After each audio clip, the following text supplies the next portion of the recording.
not being anything unique by saying, oh, these kids these days is into this, that, and the other. Everybody, they say that every single generation. That back then it was like these kids are into text messaging. I don't know what that is. I bet you Alexander Graham Bell's grandfather was like, oh, they're talking into machines now. What is this? He said it's a telephoner. I don't know what the hell that is. Goddamn, I'm gonna just stick to my damn writing fucking messages the old way. Horseback. I'll talk to you in 3 days. Okay? Carrier pigeon. And his goddamn grandson's over here talking about, fucking telephones. The fuck is this? Go to your room. Exactly. I mean, it's the same thing. All these kids are on TikTok. Yeah, they on TikTok. They're evolving. Okay. Yeah. Even though, some of them shits is stupid, but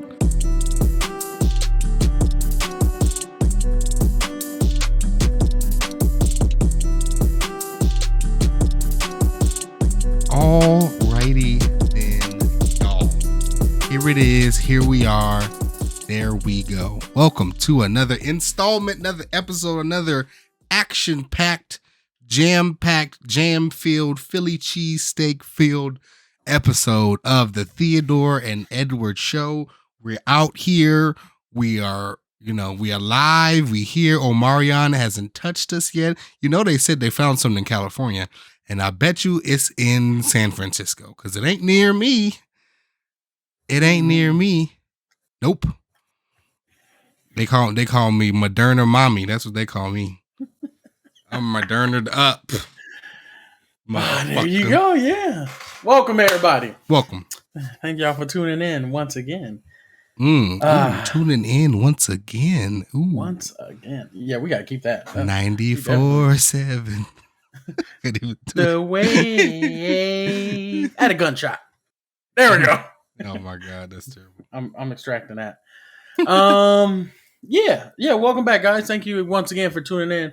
However, you guys tune in, be it YouTube, Anchor, now on Ko-Fi and Patreon and Twitch. However you guys get it. A lot of ways to reach us. Yeah. Thank you guys for going further than just the IG clips. I appreciate that. I've been getting some DMs from a couple of y'all about how y'all be watching it and y'all fuck with it, even though y'all kind of don't agree with a lot of the shit, but y'all agree with some of the shit.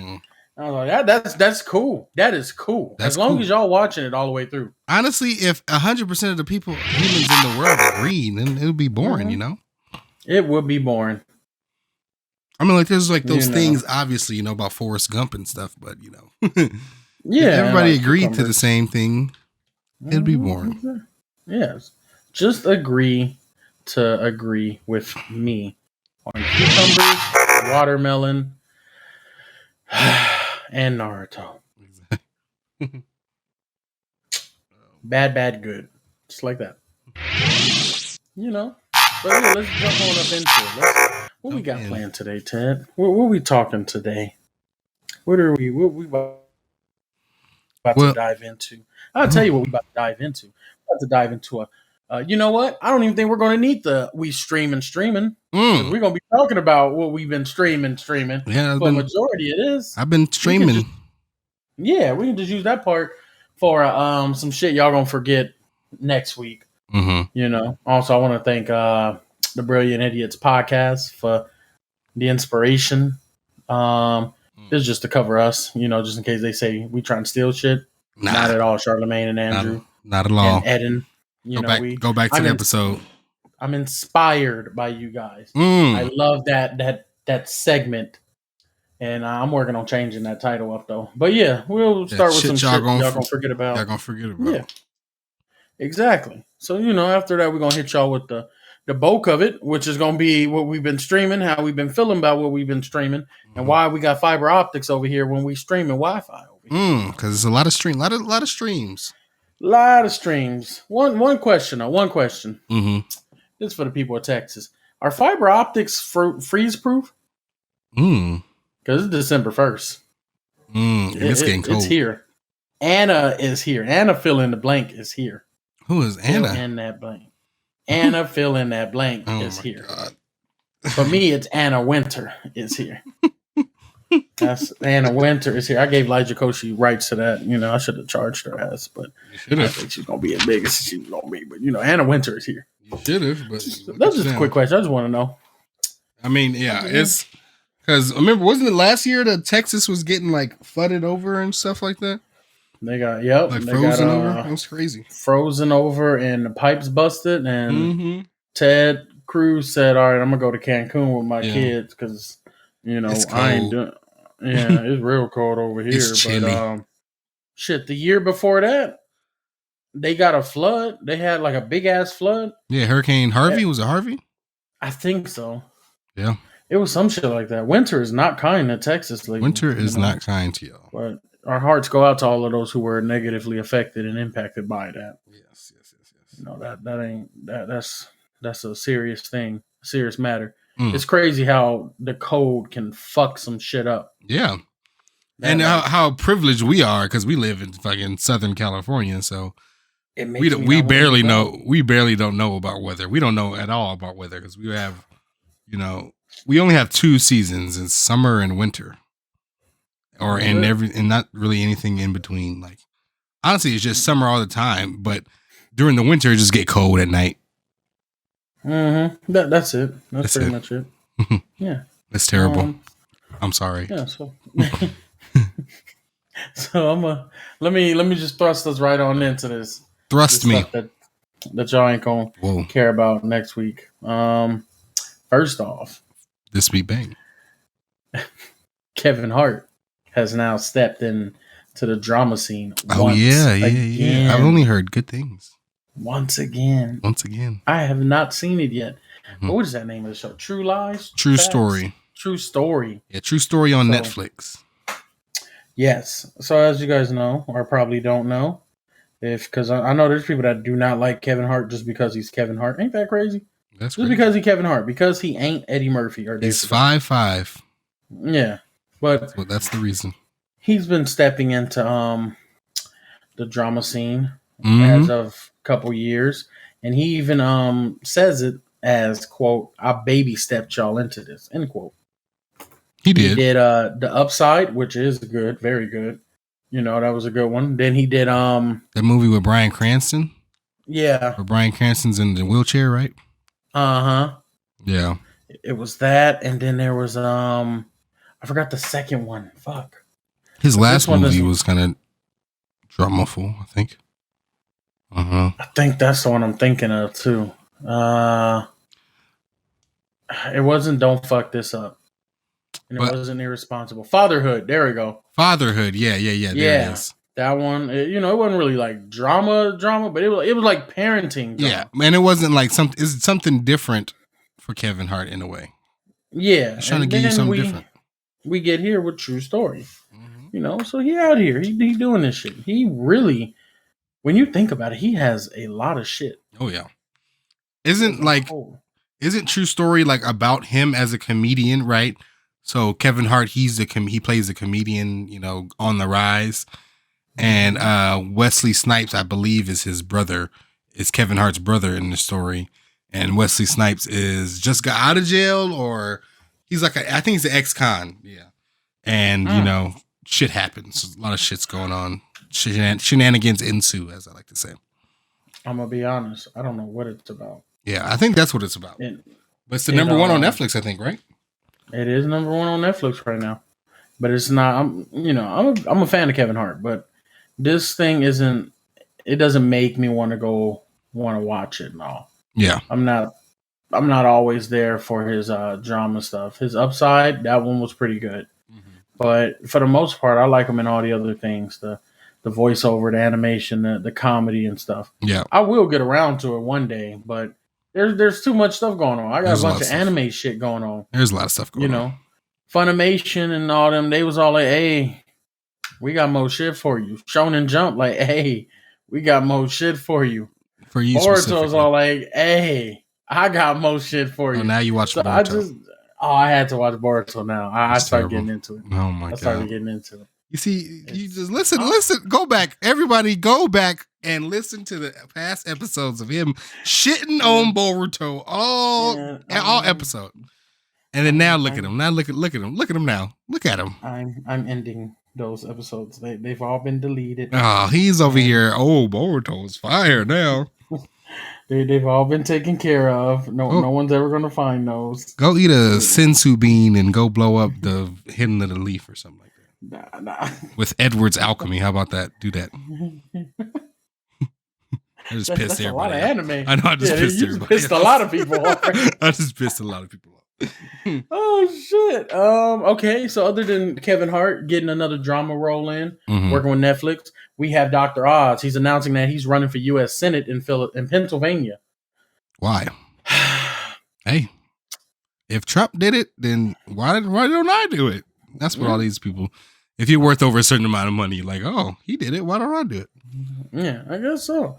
Astroworld victims, the families. Yeah. 2 of the families that Travis went to reach out for via attorney to pay for their funeral expenses. They declined it. Turns out he only wanted to give them $7,500, and they considered that a slap in the face.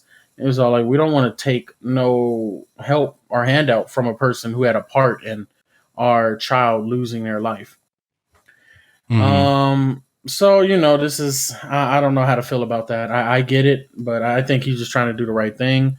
I think $7,500 as a cap, that's come on. I didn't never see like a number. There was a number? 7,500. 7,500. Keep in mind, a casket is going to take at least 4/5 of that. That's caskets are not cheap. Ted, have you ever seen a casket? I might be an undertaker. Caskets are not cheap. That shit is like a good 4,000. Yeah. Because now, like the design of a casket is no longer a box. There's like steel lining and shit. So worms and moles and like the creatures that live in the subterranean world, like the Incredibles set, because I do believe that is a thing. They can't get to the bodies now because they now line the casket box with like lead or titanium and all that shit, or rose gold if you're really about that life. Like, oh yeah, all that shit. So this shit is crazy. You paying all that money, and you can't even see it. Just like rims. Just like fucking. It's for other people to see. It's for other people. No one can see this. God ain't even looking at it. That's you in the ground. That's it. When I park my car, my rims keep spinning. Okay, man, I don't. Oh, okay. They're gonna keep spinning when someone take them shits too. That's terrible. I'm not doing that. But I just that's a bit. Come on, Trav. I think a better way to go about it would have been to cover the entire funeral expense. Yeah. But that's just me. But I think he's just trying to help out any way he can, or I think he's just trying to be helpful in this, trying to rectify a situation. So there's that. What else I have up down here? Oh yeah, CNN, they suspend Chris Cuomo for helping his brother. Yeah. Amid the whole harassment allegations. Yikes. Let's take away the harassment for a moment. A year and a half ago, when COVID was out there, right, like 3-0 out there ain't no Delta. 3-0. Chris and what's his brother name? Andrew. Yeah, Andrew. Yep. They are fucking.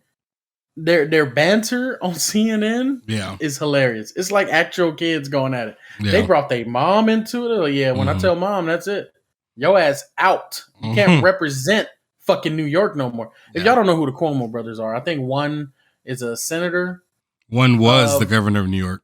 Yeah, one was a governor of New York. And then the other one was like a senator of New York or something. No, he was the host. Chris Cuomo. He's the host on CNN.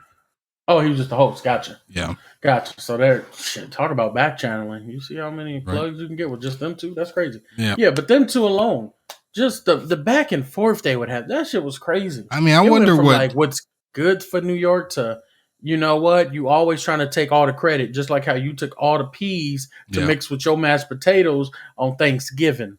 Okay, Chris.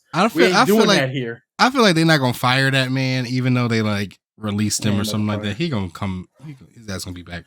They And gonna like, fire him. I don't think the CNN people, like what they expect that man to do, because it's his brother. Of course, he's gonna do something.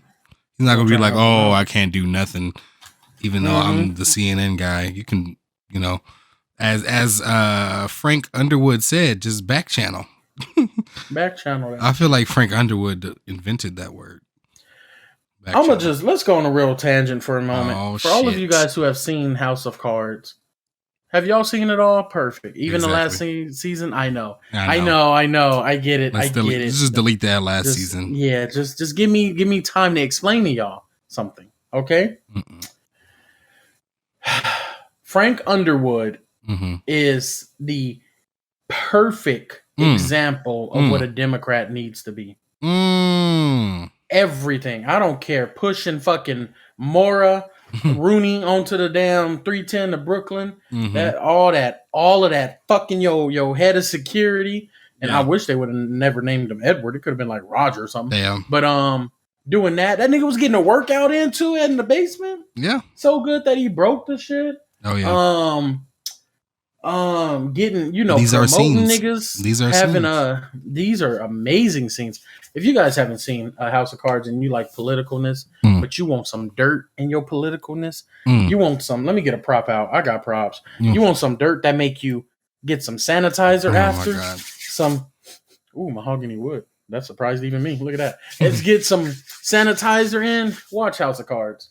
That man is the perfect representation of a Democrat. Yeah. He fucking niggas, bitches. He fucking senators over. He pushing niggas in front of trains. He getting niggas fired from the fucking the LA Times and the Sun. Yeah. And he out here, he doing this shit. He pissing on his daddy grave because his daddy ain't ever teach him how to be good and shit. And he over here beating down niggas in 24-hour live streams and shit and taking gunshots for people. He got his wife fucking niggas while they about to OD on heroin. And this shit is, let me tell you, this is the perfect, all of that. That's what a Democrat needs. That is the perfect example of a Democrat. Not the greatest, but a perfect example. They can get shit done. I need a Democrat that will get shit done. Get it done. Whereas all like shit, I'll just, how about I come to your district and I just level it? Exactly. How's that? That work for you, Connecticut? That work for you? It works for Rhode Island. They waiting for me. Yeah. They waiting because once I level your district, I'm a gerrymander that shit to my Democratic friend. I'm just to stay out the Western, you know what I'm saying? And booyah. That's how we do it. I love politics when it's like niggas and when it's nigga tactics involved. Yeah. When it's some hardcore, not I'm gonna call the ADA agent to come get you. Nah, bro, meet me outside of Capitol Hill, January 6th. I'm gonna fuck you up. Just bring out your champion. One Democrat, one bring Republican. Bring out your champion. Fucking, and then one of y'all fight it out. Then whoever wins that's how the bill passed. That is funny. Bring your champion out. Yeah. If it's a gun issue, and we're gonna bring AOC ass. She got the fastest Glock on the left. And then fucking Mark Meadows. Put a gunshot on their ass. We'll bring Mark Meadows out, former Trump chief of staff. He's an NRA card holder, so yeah, fire it up. Bring your champion out. Yeah, bring your champion. Gillum gonna be in there saying, "Hey, Nancy Pelosi asking for champion," but ain't she the speaker? Exactly. She won. She got the spot. Exactly. That's terrible. Oh man! So I didn't mean to go that deep into it, but that's just how I feel. Yeah, feel it. No, but yeah, I get you, and that always leads us in directly into our next topic, which is what we've been kind of watching, and what we basically been watching for the past 2-3 weeks, and how it's been affecting us, and why it's been affecting us that way, you know. As you probably already know, y'all already been knowing if you've been listening to the podcast these last couple of weeks, me and Edward both have been watching The Wire. And we said we've been talking about it so much that we wanted to spend time today to kind of honestly talk about it, but more deeper than what it would be. I don't know, more deeper than just talking about a show. it's kind because it is more than just a random TV show. So I wanted to, spend some time on it. What makes this show, viable? What makes it so good? What makes it? What makes what? I don't know. What's it all about? What's the themes and main idea? Because there's a lot of themes in this show. A lot of like almost symbolism and foreshadowing and shit too. A whole lot of that. Yeah. To be honest, The Wire is the show Blackish? You know the show, Ted. You ever seen Blackish? Chat, y'all ever seen Blackish? Anthony Anderson. Perfect. Yes, exactly. Blackish, let me let y'all know. I'm in an interracial relationship right now. And she, she's Central American. And she like wanted to, there was a point in our relationship, she wanted to know more about my culture and where I'm from and stuff. And I promise, Your Honor, I'm getting to my point. I promise, Your Honor. Yeah. So I recommended to her Blackish. I saw 4 episodes and I was like, this nigga gets it. Fucking who was the writer for that? Kenya Barris? Yeah, Kenya Barris. He gets it. Perfect representation. Well, not very the most accurate, because you can't perfectly represent Black culture and all that. So many of us go through different things, but the same thing at the same time. Yeah. So I told her Blackish. Blackish is the most accurate way to see a Black man and woman's lifestyle. I'll say it's like the intro. The intro. Yeah. I think that's the intro to the good side of it. What I'm trying to say is The Wire is the beginning of you. You're born. You're a Black man. You're a Black girl or boy, and this is it. This is the world that we're going to give you. Yeah, this is it. This is the world you're going to get. That's it. When life gives you lemons, you make. What is it? When life gives you lemons, you make lemonades. I make lemon pepper chicken wings. Yes, exactly. Exactly. I got to get a shotgun challenge. Exactly. When life hands me lemon, I go grab the black pepper from the pantry and the chicken wings, lemon pepper wings, and the vegetable oil. Exactly. Get it popping. Yeah. So I feel like The Wire is a very accurate representation of what we all go through in some form or another as Black people in this metaphorical industry that we don't want to be in, the stereotypical field that we don't want to be in. And you see it with Caucasian people and Greek people too in season 2. Oh yeah, you see that, yeah. Because my whole thesis and understanding from what The Wire is as a show. First of all, The Wire is like the loose. If you want to summarize for somebody in the elevator, like the elevator pitch or whatever, it's basically like an in-depth police show about a major crime unit investigating drug crimes in Baltimore, Maryland. Right? You can just that sentence can kind of sum it up, but that in no way hits on what the show is really about and what it's the message is trying to convey. What I feel like the show is about institutions, period, and of how all these institutions affect one another. Whether that be the drug institution and, the certain rules inside that drug institution. And then there's the police and how they deal with the other institution of drugs. They're both dealing, like they're both institutions, right? Like the police department, the drug trade.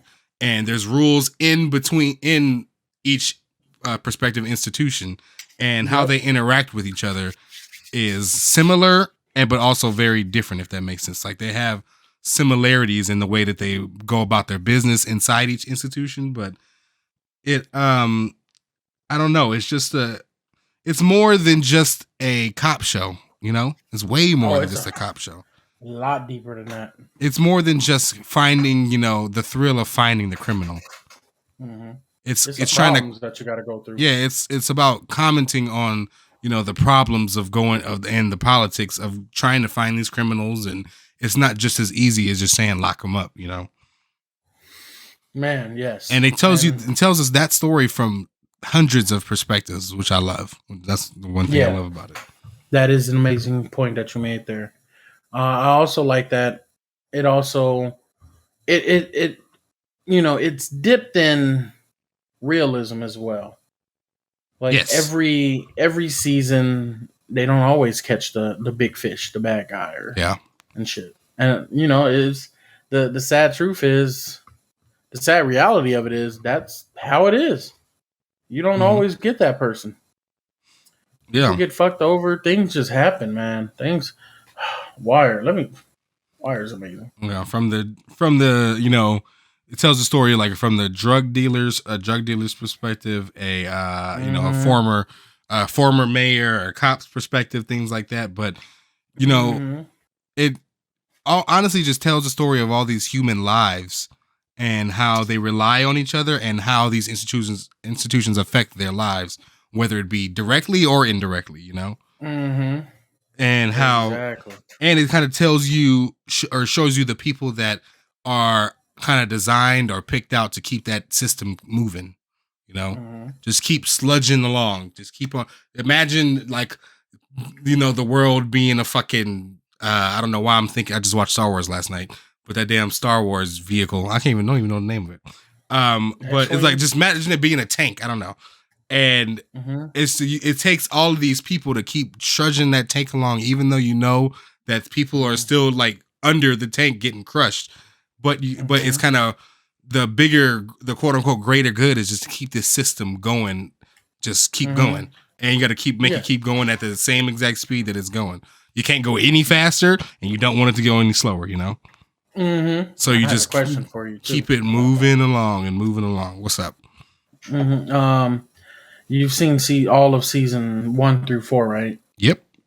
All right, cool. So you have season 5 left. So by this point in time, this question is pretty much justifiable to be answered without you finishing the series. Do you feel like every one of those institutions, the drug, the justice, and the political, need each other to survive? Yeah. Okay, cool. Yeah, they need each other in order to, because those are the people that's keeping this system going. The drug dealers pay, quote unquote, pay for the police departments, whatever. Because if you think about it, remember it always in the series, the homicide detectives, they're always putting in for overtime, Oh, we need more overtime. And I got my overtime this week because they're investigating shit because a lot of shit is going on because we selling a lot of drugs. So they kind of need each other in a way. And then when there was that scene when the schools were doing like a $54 million deficit and he has to, grovel to the governor to go get $54 million in money. But the governor knows that in 2 years that he's gonna be gunning for his job, so he's gonna make him wait or do little things for him to try to piss him off, so you don't have to give him that money. Or if he has to give him that money, make it seem like that. I gave him that money. He had to be bailed out by me. So I have to be the the hero out of this. But at the same time, all these kids' lives are at stake. Literally, lives are at stake, and we're playing games like that. That's what pisses me off. They just, this is a win for him. Yeah. And that's all that these, especially people at the top, as far as politics involved, that's all that they're looking for is the quote unquote win, or what can they put under the belt? What notch can they, have under their belt? And you're playing with fire, literally fire. As in season 4. So it's like the same setup as I like to think of it also as the same setup of Parasite. The top class and the lower class, because you got kingpins, but kingpins can't really do shit without the pawns, without runners, without dealers and hustlers. You got fucking police commissioners and deputy of operations and all that. But if there's no police to police, then what good are you? Yeah. You need cops that are just walking the beat and detectives, and you need people that are under you. You need those that are ipso facto at the bottom in order to make yourself at the top stay at the top and look good at the top. Same with like how you just said with the mayor and the governor. Yeah. Shit, the governor's shitting on him. Even the mayor. The mayor is shitting on everybody. Yeah. He but he needs them to do their job. That way it makes him look good. Yeah. And then he can keep going to the top. Exactly. Everybody has like an ulterior motive. There was a quote that was said, and I kind of like this. It Mm-hmm. has nothing to do with what we were saying, but it came from Commissioner Burrell, Mm-hmm. and he was all like, "When mayors become mayors, they don't tell teachers how to teach, they don't tell doctors how to save lives, Mm-hmm. they don't tell firefighters how to put out fires, they don't tell the garbage men how to clean up the streets, but."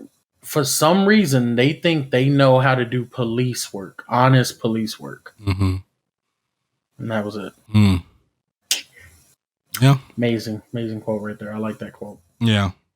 I mean, it's because and then plus it's the thing, like, for example, remember when um it was something about they need to juke the stats or something, or get the numbers up, as far Mm-hmm. as arrests and crime and stuff, so it can look good on paper. So they Mm-hmm. go out and just do some rip and runs, go out, Mm-hmm. find some dude that had like some piece of crack on him, arrest him, charge him, book him, and that's costing the city more money than the fucking little crack he More had, money you and know, time. and time and Then effort. they just release them soon. That's Yeah, it. just release him. That's it. That they it's they just it's one big ass machine. Yeah. At the core of it, they don't really care about it. No one cares about the other person. And I just feel like if all three of these um infrastructures of Mm-hmm. power would be completely transparent and communicate with each other, a lot of things would go smoothly. Yeah. Be it for the best or the worst. Yeah. But what I want to go through each season real quick, like Mm-hmm. about Let's do it. like so what the first season. What do you think the first season's about? I think the first season more is just about like the drug trade and kind of introducing you to Mm-hmm. the inner city of Baltimore.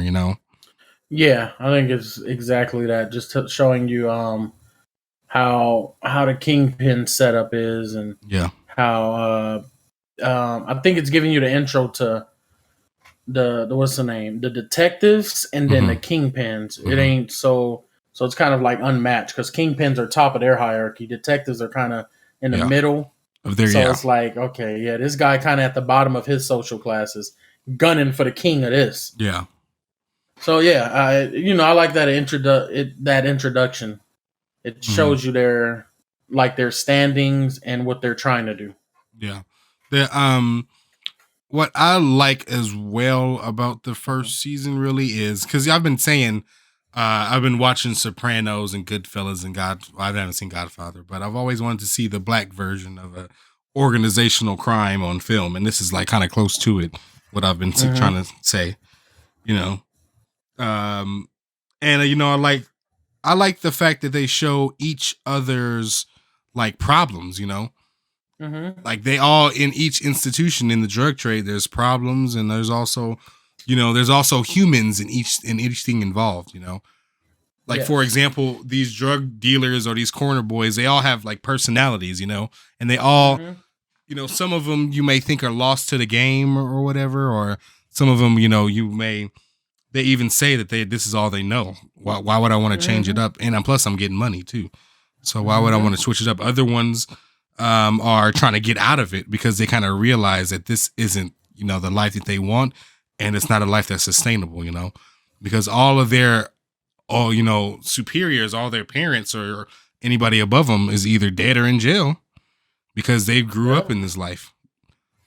Yep. And you can kind of see how it's like a tug and like a push and pull kind of thing, because you want to push back on it, but it kind of pulls Mm-hmm. you in, because what else are you going to do? Yeah. It's a family business. God damn. It is, and the community's the family. Yeah, exactly. That's all they know. Like if you notice in the low rises of season one, not everybody that lives in a low rise is a dealer or an addict. Yeah.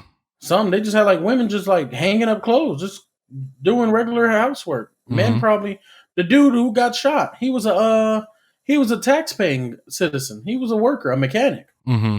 There was like a witness or something like that. Yeah, him. Yeah. Like these people aren't all dealers and addicts. It's just this is their surroundings, Yeah. and they're trying to get out of it. But look what happened to him. Mm-hmm. It's that whole push and pull with it. Yeah. Same thing for like the police department too. How they have to investigate these. You know, they have to live by certain rules and have to investigate these certain people, and that can always put them at a disadvantage sometimes.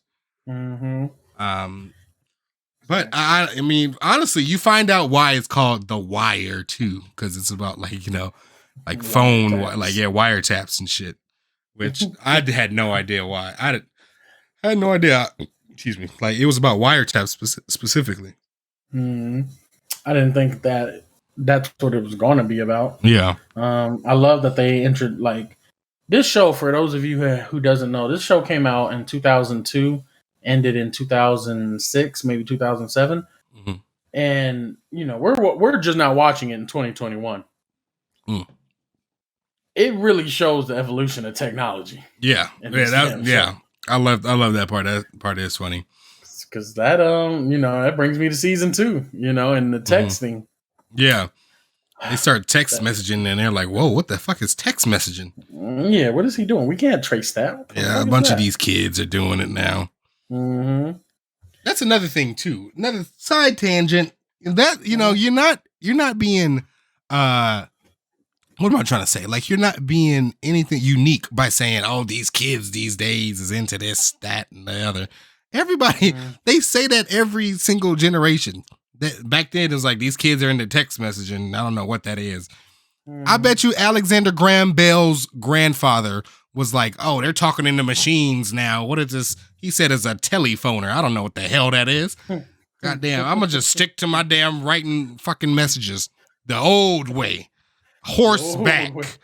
I'll talk to you in 3 days. Okay? Carrier pigeon. And his goddamn grandson's over here talking about, fucking telephones. The fuck is this? Go to your room. Exactly. I mean, it's the same thing. All these kids are on TikTok. Yeah, they on TikTok. They're evolving. Okay. Yeah. Even though some of them shits is stupid, but let them be stupid. Yeah, it is stupid, but with a lot of ridiculousness, you get a couple gems born from it because this is the era where it's statistically proven that this era that we're living in right now has produced more millionaires than any other era. Yeah. Now we look at millionaires like that ain't nothing. I mean, I don't, but it's like you see so many of them. It's just like, oh damn, well, who's gonna be the billionaire? And inflation and shit too. Yeah, exactly. But yeah. But what were we saying? Oh yeah, season 2 of The Wire. Season 2 was my least favorite, but it was still great. I think honestly,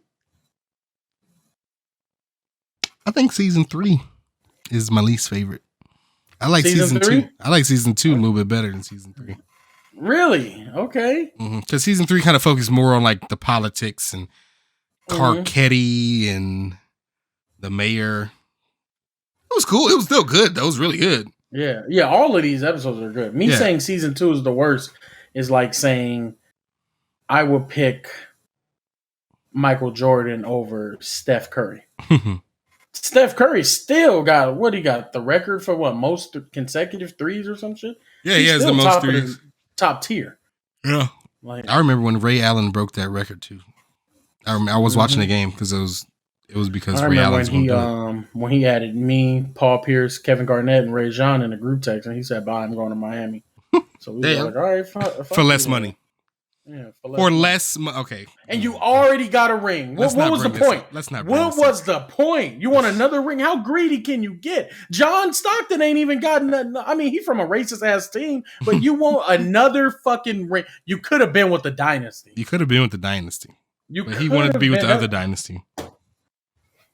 The reason why the reason why that dynasty was made was because this dynasty, the Paul Pierce dynasty, was made. Shit. Exactly. Don't let me get into it, because I get into it. 2011 niggas dunking over Kia Sonatas, and you want to go to Miami? Yep. Come get a. Let's move on. What you? Terrible. Okay, so we got season 2 and season 3 covered. Yeah. How about season 4? Well, yeah, season 4, that focuses on the schools, and that was definitely my favorite season. This is my favorite season. Yeah, it focuses on the school board and how these systems that are built for like this curriculum. You know, they keep talking about stick to the curriculum, but this curriculum was made for kids and probably fucking what's another Annapolis. They keep saying Annapolis, Maryland, you know, or some other place in Maryland, or for this specific group of kids in Baltimore, they need a different type of curriculum than what is. And I'm not saying like dumbing it down, try to make it remedial or anything.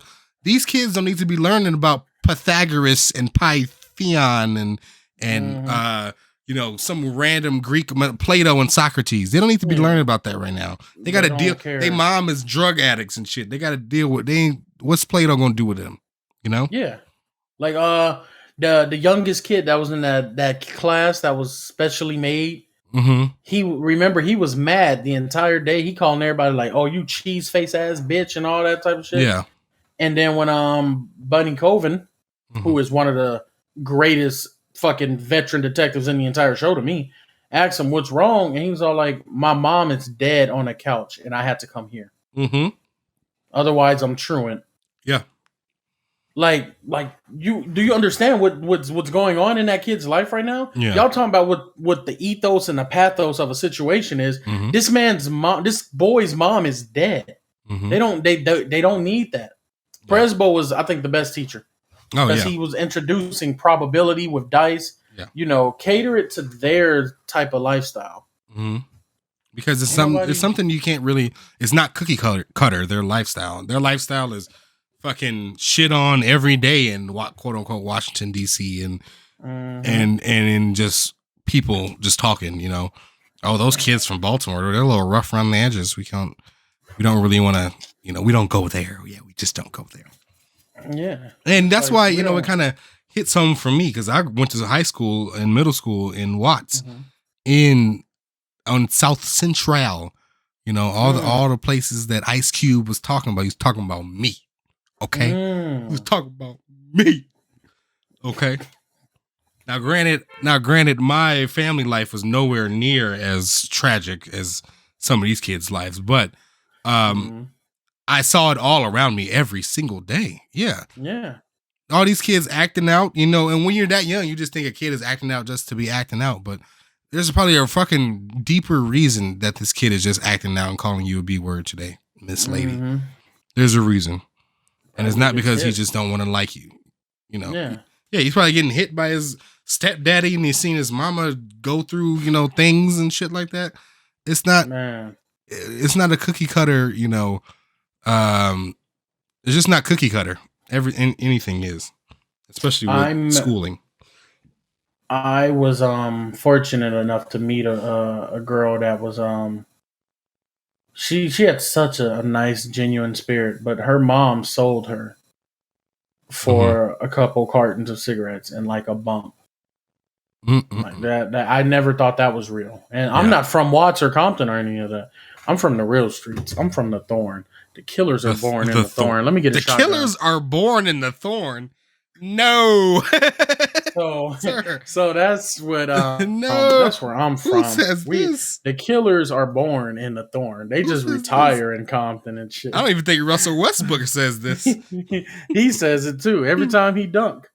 Every time Carmelo get a rebound. I got it. Killers are born in the Thorn. Low Zanger.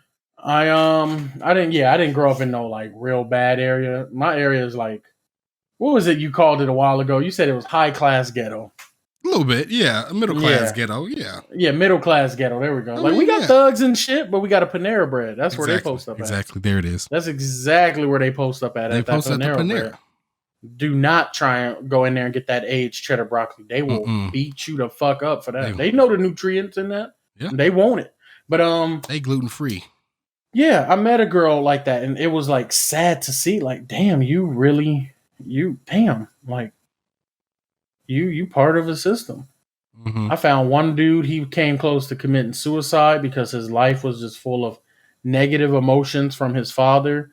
His mom didn't really care because she had to play that old school role of I just take care of the kids. Yeah.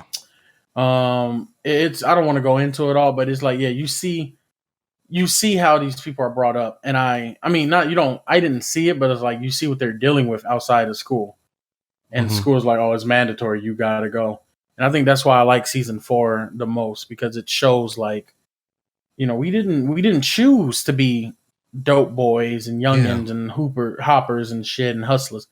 This is the only way we was able to make our lives a little bit more comfortable. Yeah. Like Because that's it. that kid You Michael, know? he needs money like now. Like it's Yeah, not. I It's need it something now. he has to take care. He has to be the man of the house and take care of his brother. He Mm-hmm. can't have nobody else take care of his brother. His mother is not a fit parent at all. She's selling all the groceries for cocaine and dope and shit. Yeah. So I can't. What am I going to do? I can't. Get a job? I got to go sell on the corner because I can. It's easy for me to do it, Yeah, it's and under the table. and I can just the only person that's giving me love is this sociopathic psychotic drug dealer, but he's at least giving me love. He put him up. He had an apartment to stay in. So why wouldn't I go and follow this path? Yeah. Why would I be like go against the grain and say oh no, I can't. I got to be a good good citizen. Okay, they do that, and then all of a sudden, what happens? The Randy story happens. You try to do the right thing and tell on something that might have happened, and then that police officer fucking bastardizes it and turns it into something else, and it has something to do with a camera. You're like, what the fuck? And then now the words going around my world that I'm a snitch, and now my life is in danger. My foster mom is in danger.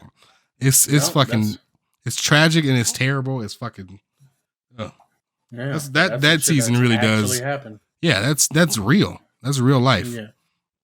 And They don't got time to wait for a degree. Get that 8-figure job. Yeah, they can't. They don't have time for that. Kanye said, where I'm from, the dope boys is the rock stars. Yeah. Because you can't cop cars without seeing cop cars.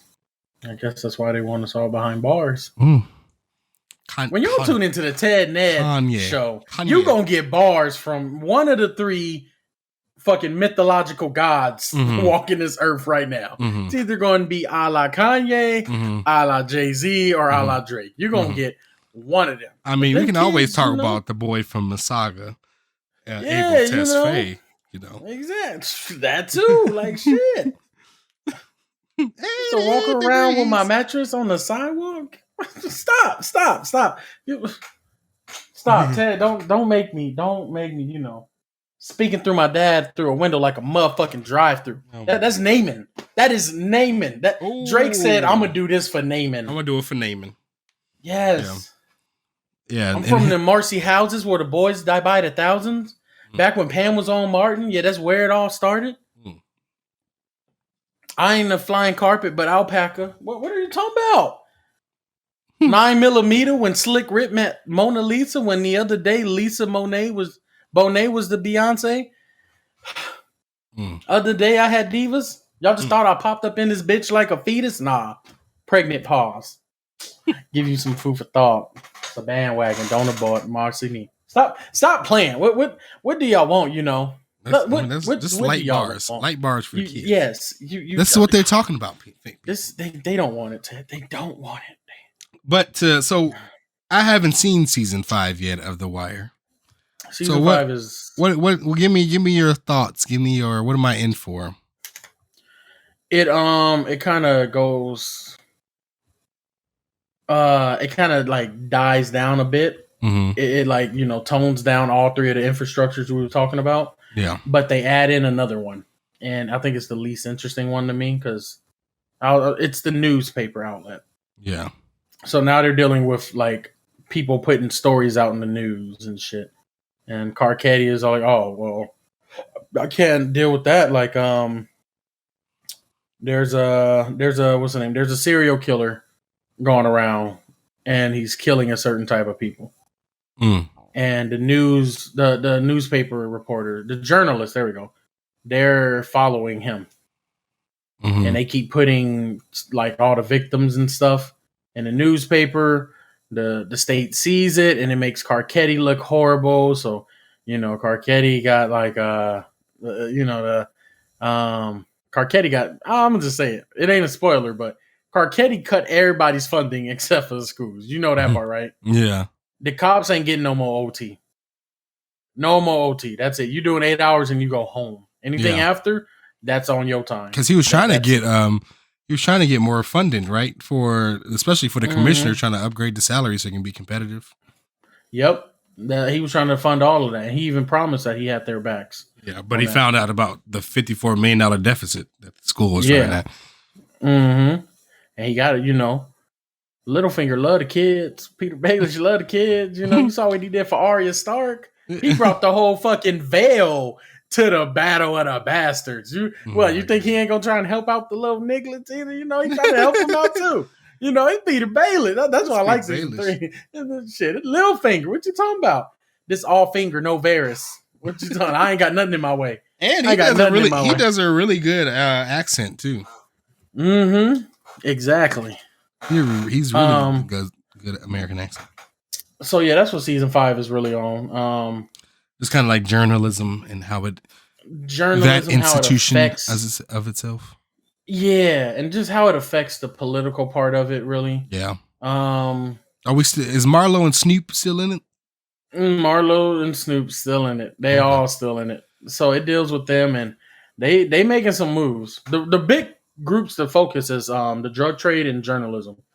I'm gonna look politics and detectives. They kind of like dial it back a little bit. Yeah, but that's why I don't like it as much, because I don't care about newspapers. It's back then, if I was watching this at the current time, yeah, because newspapers are still in full effect and circulation. Now it's like it's a dying industry from what I hear. I don't look at newspapers. Mm-hmm. I go to Breakfast Club. I'm gonna be honest.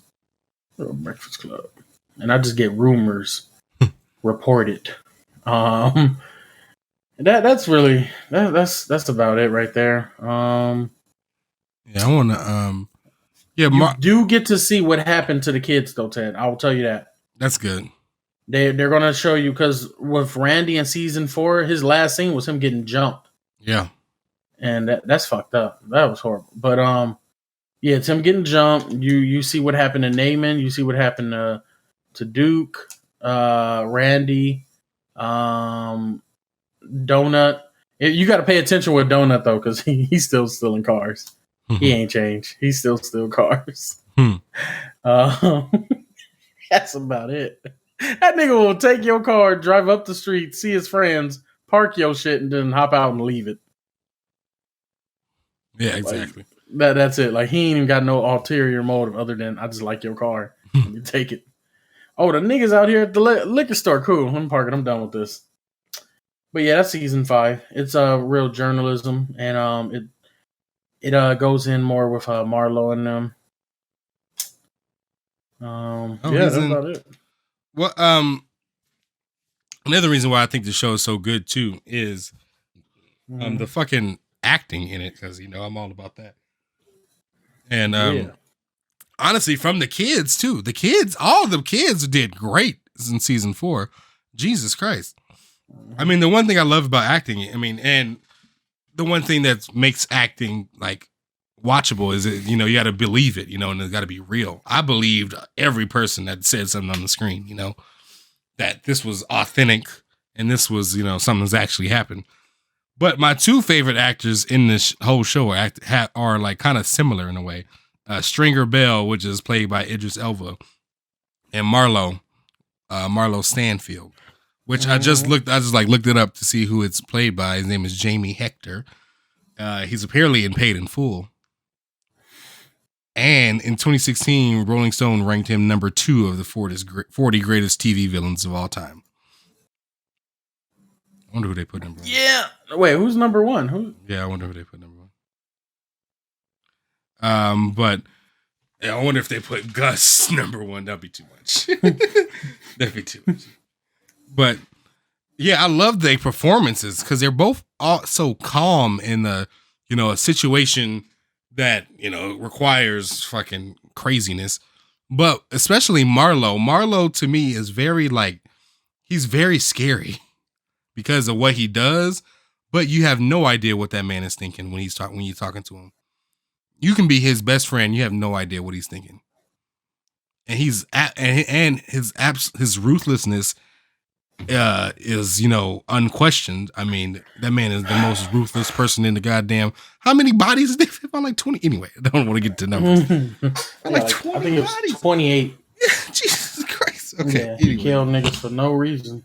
Marlo is every scene with Marlo on it. I'm like enthralled because I'm like scared, and I'm like, what is he really thinking? And he never shows no extra emotion. He don't need to show. He's He's like very diabolical in his thinking and his actions. Mm-hmm. So yeah, I love Marlo. Is honestly one of my favorite characters in the whole show. I like Snoop because of her voice. Snoop. Yeah, wait. And I saw what you was talking about when she be like, yeah, like real quick. She made that shit. She broke it in two. Yeah. I'm like, what? And niggas just show up from around the escalator. And I was like, whoa, what? It's time you own your own money, man. You gotta go get you a big joint tonight. Yes, sir. Yeah. She just do a noise and niggas just appear. They just appear like it's fucking Assassin's Creed Brotherhood. Oh man. But so let's wrap up The Wire. How would you, all in all, what's your thoughts on The Wire, and how would you rank it among the crime pantheon, or like the your TV show pantheon? Where are you putting crime pantheon? Top 5. TV show top 10. If we just talking about crime and drama and all that, that's definitely top 5. It might be number 3. Yeah, I can't think of 1 and 2 at the moment. Personally, I find it a bit better than Breaking Bad. But that's something, ask me that next month, because I'm still like, I honestly want to rewatch Breaking Bad. Yeah, for the 4th time. I definitely put it up there too, because obviously I like seeing those, as I like seeing those things that people hold so high in regard, So watching these top 5 best TV shows ever, I want to watch them because I want to be like, oh no, this is actually trash, Yeah. So Downton Abbey is horrible. So every time The Wire always comes up in people's favorite TV shows or the best TV shows, period. Yes. The Wire's always coming up. So we're like, well, what the fuck is going on? So we had to watch it. And definitely think it's one of the best TV shows out there. Because shows, there's what is it? Grey's Anatomy, Parks and Rec, The Office, How I Met Your Mother, Sons of Anarchy, The Wire, Breaking Bad, Game of Thrones. This ain't in no particular order, because Game of Thrones would not be number 8. Game of Thrones is probably either 2 or 1. Yeah, Monday it's 1, Tuesday it's 1.5. Honestly, I can't even. It's my favorite. It's my favorite show of all time, period. But the way it ended puts a bad taste in everybody's mouth, unfortunately. Yeah, which is that's a rant. I'm gonna later. That's another rant. That's a future rant. Because I'm tired of people hating. I get it. It's trash, but watch it. What? Big Bang Theory. I'm getting mad. What else is there? I don't care what people say. I don't care what any of y'all say that's gonna question me. But like, oh, he ain't black. Why he watching that? Frasier, Seinfeld, and what's the name? What? Cheers. The shit. Yeah, there we go. Cheers. Those got to go in there too. Yeah, those got to go. Yeah, Frasier. That was my way out of possibly being a hood nigga, because I'm from the Thorn where killers are born, and then I just saw third time wake me up with some scrambled eggs, and I learned fucking words. I learned what minute meant. I learned it so much, specifically what minute. I swear to you, I learned it from Frasier. I learned what minute meant. Yeah, like fucking mundane. I was learning the M's real cool like that. The M's? Like, no, he came to inquire about the fucking rent for the condo. And I was like, acquire? And, really, it was like he asking where the fuck my money at for this condo. That's all it is. Yeah. But I learned so much. Expand your vocabulary and watch some Frasier. Yeah. Yes. No, I definitely agree with that, because I love Frasier. One of our viewers in the thread just brought up something. And this is something. I'm glad you said this too, Mr. Smooth. This is something I wanted to tell you, Ted. You said this was the closest show, The Wire, that is, to like a mafia type thing. Watch BMF. Oh yeah, any BMF. That's true. It can be that new shit with 50 Cent. It can be the documentary. The documentary, the docu series. Any BFF, any BMF. Anything. Yeah, I'm hearing good stuff about BMF too. Closest thing to the Italian mafia family organization, crime syndicate, whatever you want to call it. Yeah. And I'm in full support of BMF because, as far as I know, and you see how fast they wanted to shut that down, as far as like the DEA and the police and all that. Shut that down quick, immediately.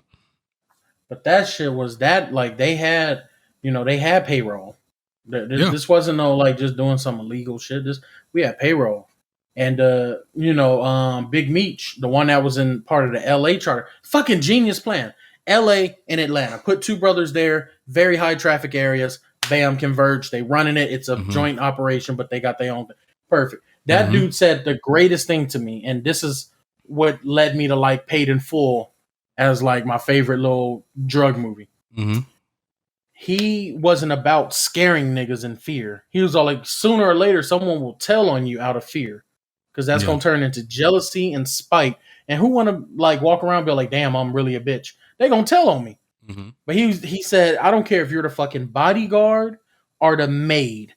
Everyone gets paid out the wazoo. We put your kids in private school. I don't care what you do for. You can be the gardener. We put your kid in private school. We set you up with a good house. You ain't got to worry about any of that. Your kid need a tutor. We got you. Holla at me. Holla at the bro. All of that shit.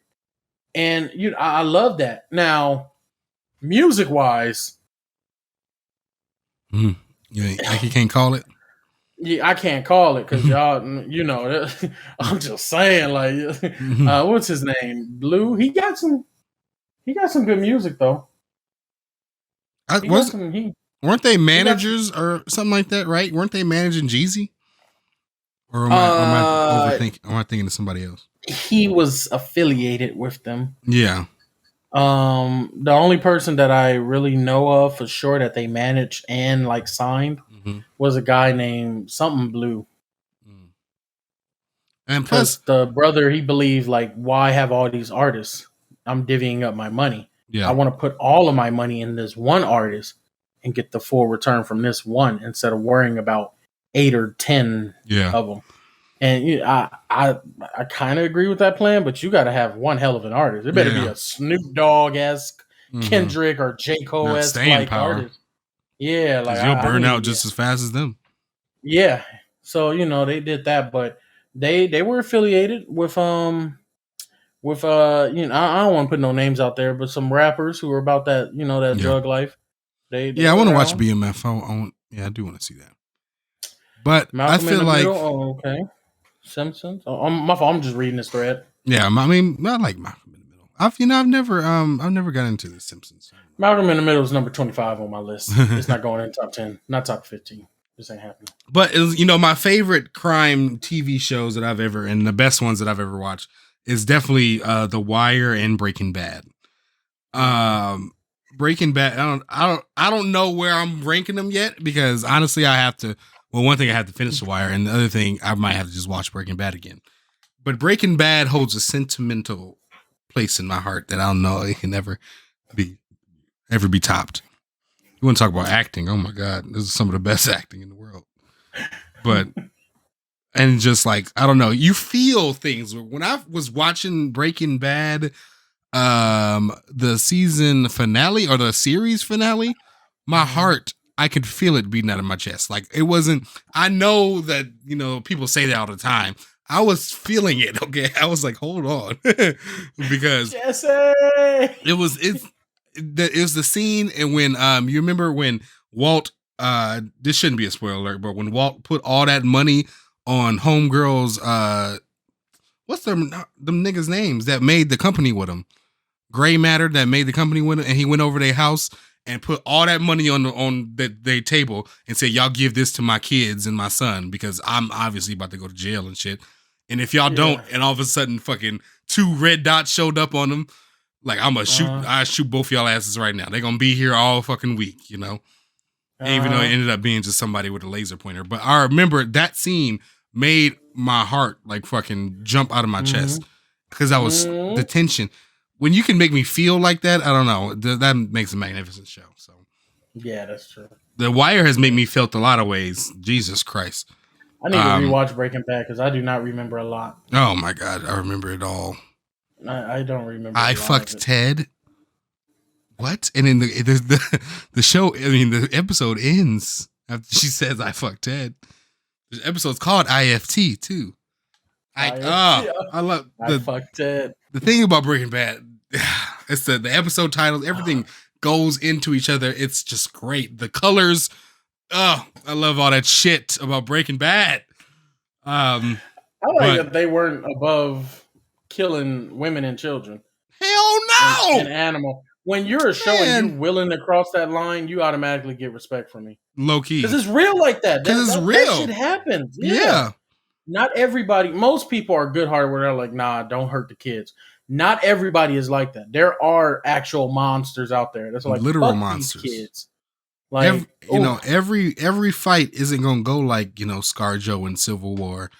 With ScarJo just looking badass and whooping 8 niggas ass, Every fight ain't gonna go like that.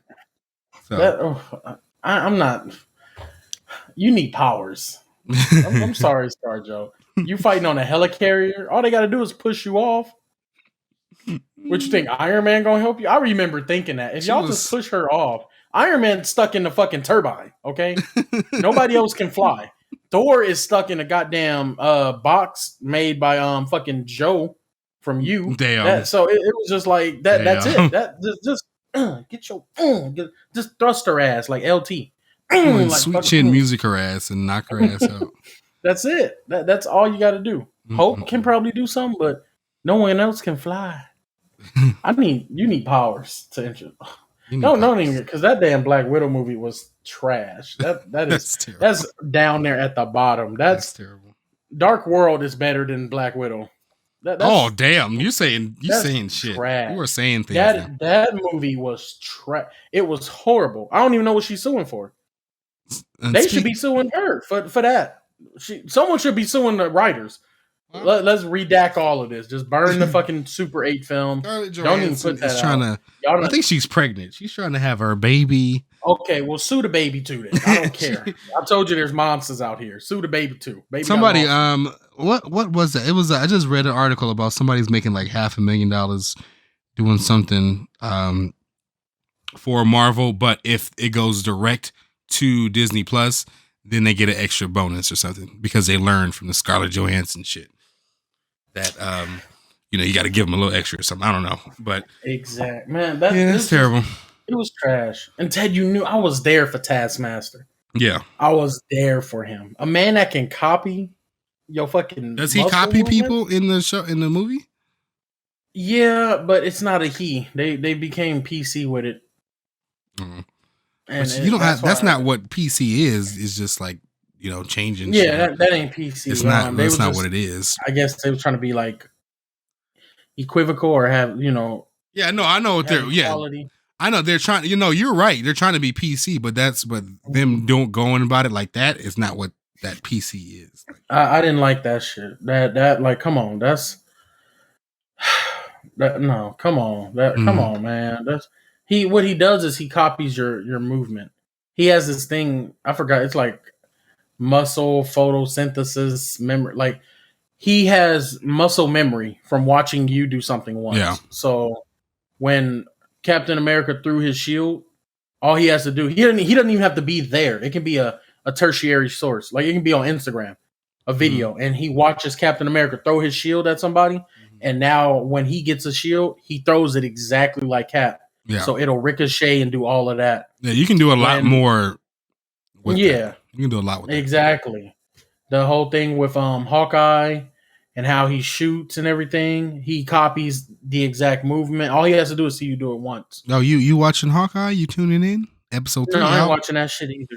Episode 3 out now. Hell no, I need powers. Edward, episode 3 out now, Edward. I'm not about to watch it. Learn about I can't even finish Loki. Jeremy Renner and Haley Steinfeld, they did bow training for 3 months. Oh my God, no. That's all I hear. Good. I have no interest in watching Hawkeye 2, and I feel like bad about it because like he's the forgotten Avenger. But there's a reason who the why. villain that's gonna deal with the other people. That's what I want. You know what I am excited for? Disney Plus about to roll up is Book of Boba Fett. That looked good. Have you seen the trailer for that? It's making me give a fuck about Boba Fett, honestly. Damn, because I barely give a fuck about Boba Fett. But and that shit look good. The Mandalorian and Boba Fett was badass. Mm-hmm. So I'm excited for the Book of Boba Fett. That look good. That is something I do want to see. I want to know what happened to Grogu. Yeah, are they making a season 3 of Mandalorian? I think they are. They have to. I hope so. Like, why aren't you? Y'all don't want no more money?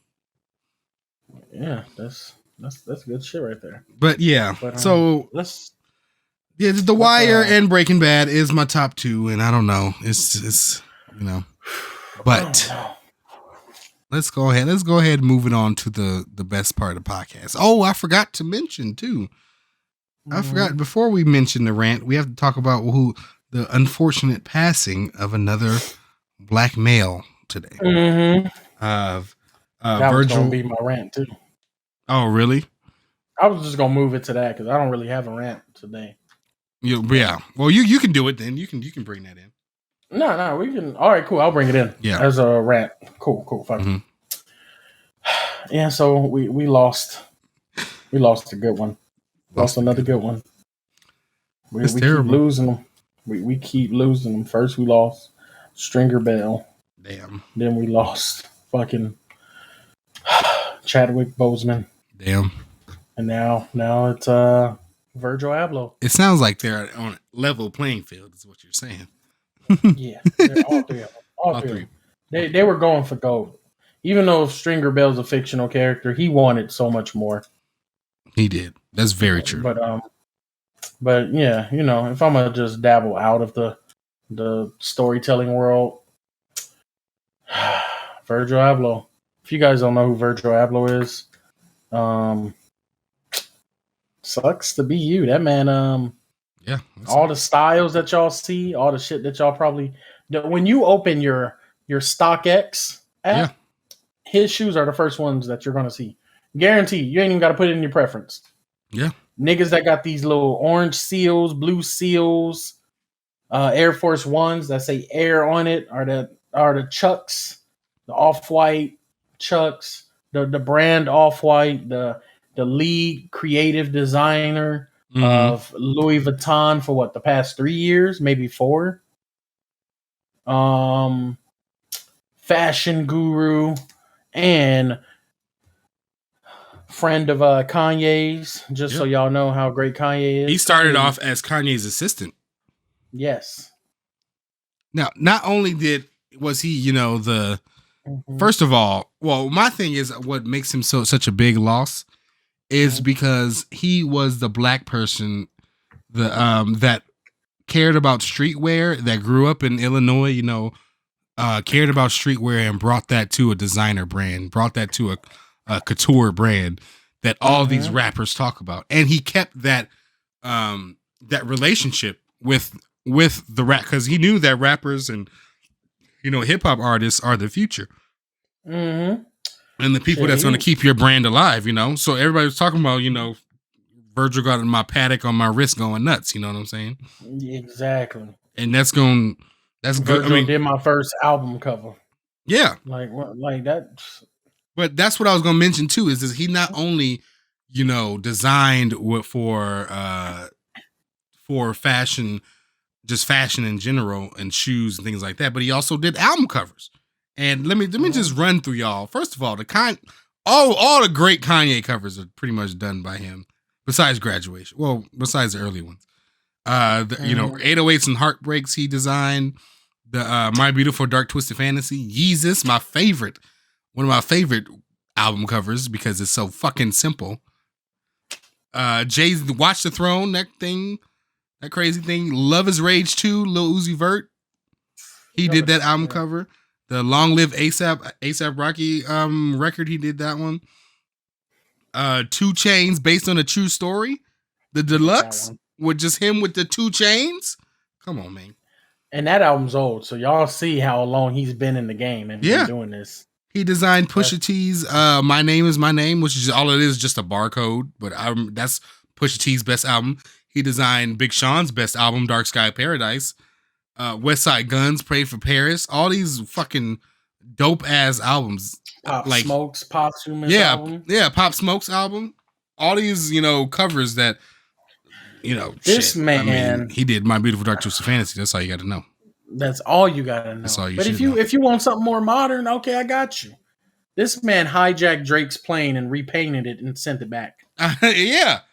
I think it's a loss for us as African American community, because he was that liaison from these designer brands that we as a community buy as sometimes too much, and he was a face that was designing, almost designing for us, if that makes sense, because he knows and he grew up in why certain the African American community cares about designer brands like that. And some of these people aren't looking out. When we mention Chanel in songs, they don't give a fuck. They never cared. They just care about that money. The one thing, and I think this might be the ultimate thing I liked about him. He, and I guess this might be a bit simple, but I'm gonna explain it. He was a black man in a great position of power in a industry where we don't have a lot of representation. Yeah, but that we fund probably billions. Fund that shit. The 3 great fashion houses. Their number one all the fashion houses, number one demographic is black people. Gotta be. Because not only do we buy it, we promote it for free. We promote the fuck out of it. And we make that lifestyle look good. Be it music, like rappers or athletes. We're the ones wearing that. There is nobody else that was wearing V-Lone. There was nobody else wearing fucking Gucci guilty cologne and shit. There was no one else promoting it like that. There was nobody getting it out there. Just tennis players. And these, exactly. And ain't nobody fucking with that. You got about 500,000 people that know Nick Kyrgios right now. Damn. But you got 3.2 that just watched Beyonce in the Despacito remix, and she got on some fucking Gucci and shit. That's, I like that he was a black person in that position, because then it was yet another mark for us. A black man did that. Because a lot of times everyone shits on black people. That's the fucked up part. I don't want to say everyone, but a lot of people do. And when it comes to the fashion, they kind of make a mockery of us and say that's all the things that's the only thing you care about, or something like that. Yeah. But they make blatant disrespectful things against us, like the whole Gucci thing. And even back with Tommy Hilfiger, and even back with what was his name? I forgot his name, but they calling women black monkeys and shit. So that shit kind of it hurts. But then to see a black person making this, designing this, being the top creator of this, and everyone's wearing it, not just black people, it made me personally feel good. That's why I like seeing niggas in Jordans. I don't really buy a lot of them myself because I'm not trying to fucking break my bank. But shit, if you talking shit about black people, then shit, why you got on number 24 jersey for the Lakers? Yeah. Why you got on fucking Air Force Ones?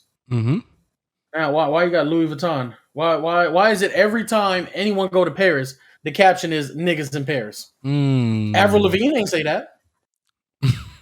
Exactly. Avril Lavigne ain't saying that shit. Avril Lavigne?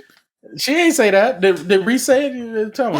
Am I missing on something? I don't know. But shadow Avril Lavigne this night. That was the thing. She should have hit me up on MySpace. I would have been the man for her. Now she getting this. See, I done became famous. Now I'm a problem. But you thought I wasn't gonna kill myself in this interview, huh, Ted? See, exactly. But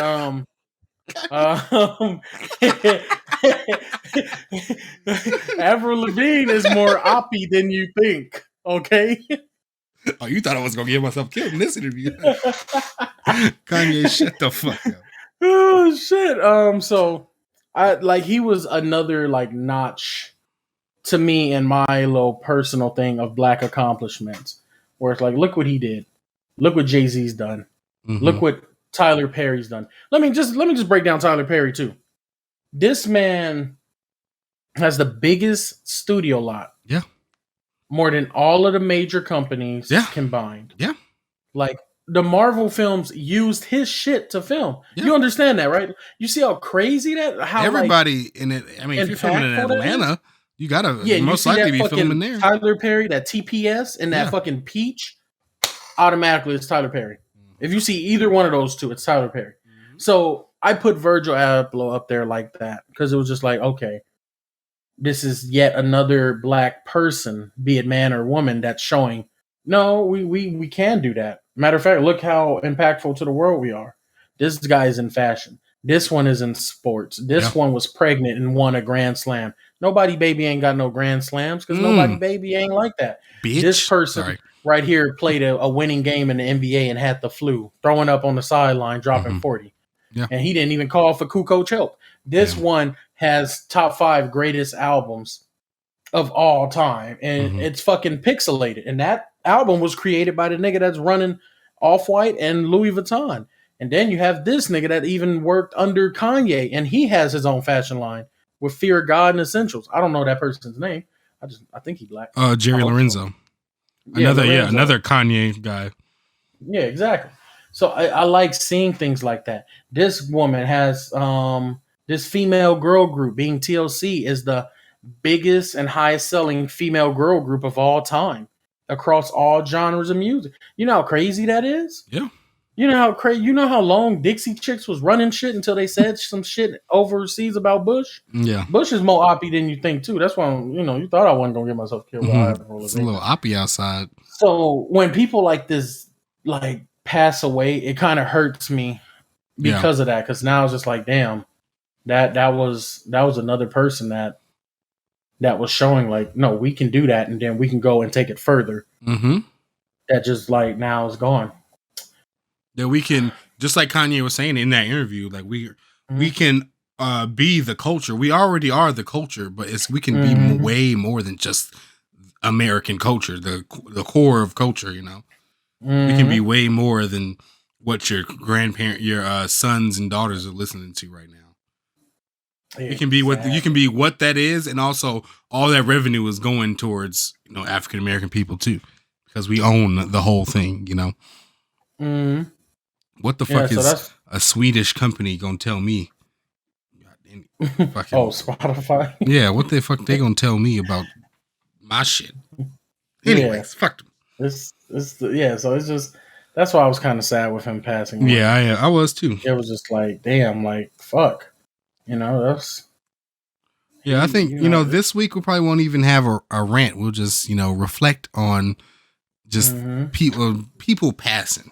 We just reflect on leave that space for Virgil. Because that's what he would have wanted. Yeah. But yeah, definitely another, impactful dude lost. And, my condolences out to his family and all of that. And all of his, I don't even know if he had children. That's a good question. But that is a very good question. But, it was just more than just, a guy that made clothes for Louis Vuitton. I think it's more than that.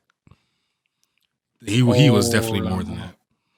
So yeah, definitely rest in peace to Virgil Abloh and condolences to his familia. But I think that'll do it for this week. We got a long one in for the kids. We talked about some serious shit this week. Of course, yes. Because we got to. We've been watching The Wire, and we just had to take time to just talk about this show. So if you haven't already, and this didn't convince you, just go watch the whole show. Watch the first season and really listen to what they said. We didn't even talk about Omar. That's how much shit that's in The Wire. It's too much shit. So Omar is one of the most scariest people in that show, but everybody knows he's gay.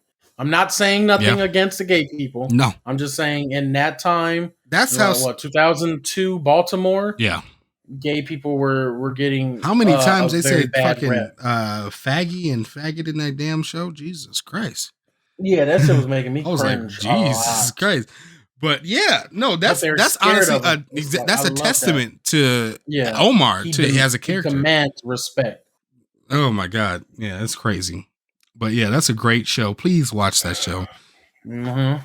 If you from where we're from and you know what we're talking about, please just watch that show because you'll see yourself. Honestly, you'll see yourself in it, and you'll see how some of these problems that you may have might not even be your fault. It's just probably just because you're a product of your own environment, unfortunately. Yeah, but part of it. Thank y'all for being here. Thank y'all for tuning in. Shout out to everybody in the live streaming live on Twitch, live on Twitch. Jeff Bezos, get at me. You know what I'm saying? Jeff Bezos, just drop 1 million slubs to somebody. Fuck it. Like, why not? That's only what, $3 million? That's a tip. That's tip money. Okay. Just drop 3 million subs for somebody for no reason. I don't think he has that right now. He's putting all his money into getting some muscle to take care of Leo. Yeah, that's what I was about to say. He's getting because Leo. That nigga hiring intergalactic assassins. these niggas that he's trying to get, they're the ones that extinguished Thanos' race. He's trying to get them niggas. He's trying to get Leo on a ship. That's what he's trying to do. And Leo's like, nah. Yeah, and Leo like, nah, I only do fuck with water, bro. I don't do nothing. only fuck with water. I only fuck with oceans. I don't fuck with no space. Nah, I can't. That's what he was telling them at the party. That's what he was telling them. Anyways. You ever been to the mesosphere? Nigga? Nah, I only fuck with the water, you better not let Idris or Wood Harris hear you saying that, but I only fuck with the water. That's just me. That's just me. Oh, okay, cool. Shit. I know Galactus' number, right? Right. I look like Lex Luthor, so. Yeah, I'm just saying, he does. This nigga out, he killed Kryptonians and Thanos people. This nigga, he just trying to destroy it all. Yeah. But thank y'all again. Thank y'all for being here.